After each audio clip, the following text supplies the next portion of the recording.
Okay, here we go. Second biomechanics lesson, the biomechanics of loading the dishwasher. Hopefully you have older kids and they've already been assigned this chore and you're not doing it. But in the rare event that you have to do this, a lot of times we stay planted and we bend and twist.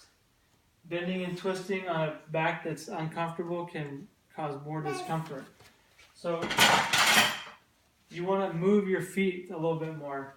And so we're going to open that foot up and come this way. When my hips are pointing the same direction as my shoulders, there's no twist. So here's my shoulders, here's my hips pointing opposite directions.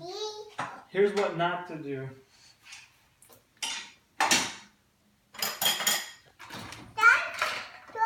A lot of torque and twist.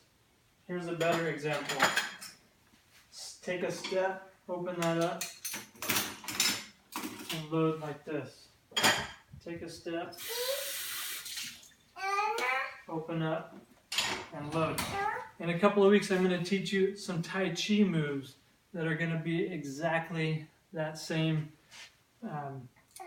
progression. And so for now, open the hips, take a step, try to avoid bending and twisting.